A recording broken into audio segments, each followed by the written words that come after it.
Welcome to ETH Daily, a daily briefing on the latest in Ethereum. Here's your latest for Tuesday, April 7th, 2026. Tony Warstrader introduces Block-in-Blobs EIP-8142.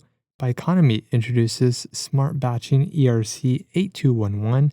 KPK launches a web app, and Privy supports swaps. All this and more starts right after this message. Lido now offers more than staking. Lido Earn lets you deploy ETH or stablecoins into curated DeFi strategies for daily auto-compounded earnings with transparent allocations and first loss protection. Grow your rewards with Earn ETH and Earn USD on stake.lido.fi/earn. Ethereum researcher Tony Warstrader introduced Block-in-Blobs EIP-8142, which proposes to encode transaction data into blobs similar to EIP-4844, so validators don't need to download every transaction. BiB makes data availability explicit and efficient rather than implicit, while a future Layer 1 ZK EVM removes the need to re-execute. It does not eliminate the need to access transaction data. BiB packs RLP encoded transaction bytes into blobs with cryptographic commitments, allowing validators to then verify the commitments and use data availability sampling to ensure all data is available, maintaining the same security guarantees while drastically reducing bandwidth requirements and scaling Ethereum Layer 1.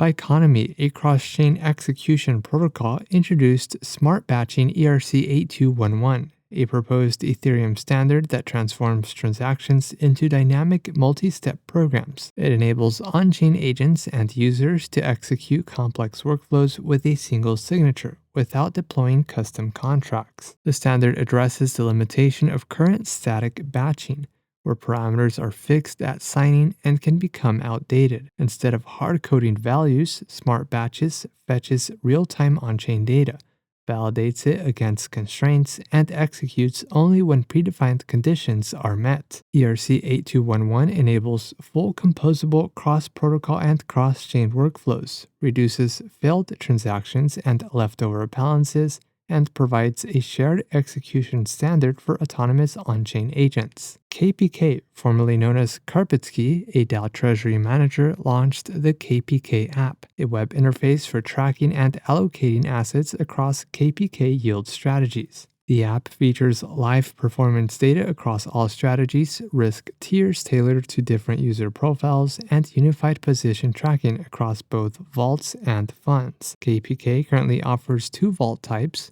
Prime vaults are designed for capital preservation and high liquidity, relying on established collateral like ETH. Yield vaults, by contrast, target higher returns through broader collateral exposure and active rebalancing, often focused on stable assets. KPK, originally incubated by Gnosis in 2021, manages treasuries for DAOs such as ENS. And lastly, Privy, an embedded wallet infrastructure provider, integrated swaps powered by Uniswap, allowing developers to support conversions between assets with a single API call.